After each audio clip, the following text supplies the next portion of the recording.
Não consigo dar uma família ao meu marido. Não engravido. Devo me separar para ele construir a família que ele sempre quis? Essa é uma pergunta séria e muito importante. Veja, essa pergunta nasce do amor, mas também de uma dor silenciosa. A sensação de estar impedindo o outro de viver um sonho. Muitas mulheres carregam sozinhas o peso de não engravidar e passam a se ver como insuficiente dentro do casamento.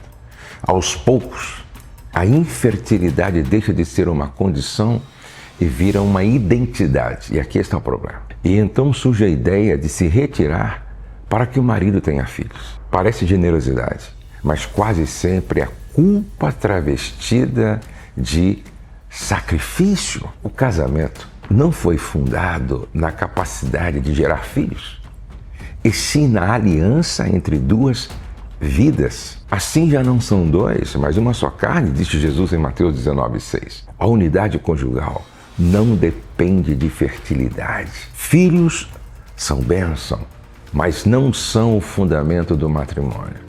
A promessa do casamento não é até termos filhos, mas até que a morte nos separe. Quando duas pessoas se unem, elas se tornam família naquele instante. A chegada de filhos amplia a família, não a cria. A própria história bíblica mostra que a infertilidade nunca anulou o valor de uma esposa. Sara foi amada por Abraão por décadas antes de Isaac nascer. Rebeca, Raquel, Ana, mulheres profundamente desejosas de filhos, mas igualmente amadas por seus maridos. Em 1 Samuel capítulo 1, Eucana diz a Ana: não te sou eu melhor do que 10 filhos? Ele não nega a dor dela, mas afirma que o vínculo deles tem valor em si. O amor conjugal não era condicionado à maternidade. Quando a mulher pensa em separar para que o marido tenha filhos, ela assume que o amor dele depende daquilo que ela pode gerar. Isso reduz o casamento a um projeto biológico e reduz a própria mulher a uma função. Mas o amor conjugal verdadeiro não se ancora apenas em expectativas de descendência, e sim na pessoa inteira. A infertilidade é uma dor do casal, não falha individual. Por isso, os dois precisam refletir aqui. O desejo de paternidade não pertence apenas a um, pertence aos dois. Caminhos possíveis existem e precisam ser discernidos juntos. Tratamento, adoção ou até a decisão de viver o casamento sem filhos biológicos. A decisão não pode nascer da culpa silenciosa de um, mas da conversa honesta dos dois. A Bíblia diz: amai-vos cordialmente, preferindo-vos em honra. Romanos 12:10. Honrar o outro inclui não decidir por ele, nem sacrificar a aliança sem diálogo. Há ainda um peso espiritual injusto que muitas mulheres carregam: a sensação de que falharam diante de Deus. Mas a vida não está sob controle humano absoluto.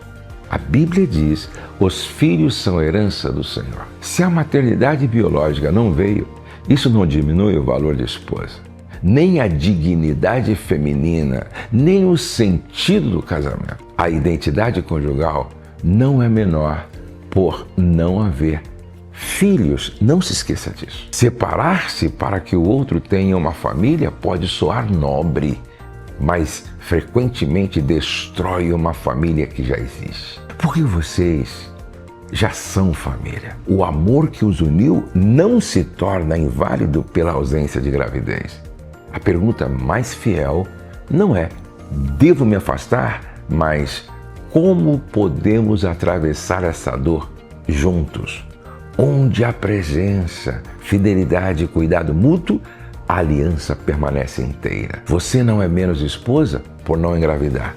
E o casamento de vocês não é menos real por isso. Que o Senhor continue abençoando a vida de vocês dois e que vocês possam entender que em tudo Deus tem um propósito. Por isso que Paulo disse que tudo contribui para o bem daqueles que amam a Deus e são chamados segundo o seu propósito. Se essa resposta agregou valor na sua vida, compartilhe com pelo menos 3 pessoas que você ama e quer muito bem. E não perca a próxima resposta que eu vou dar.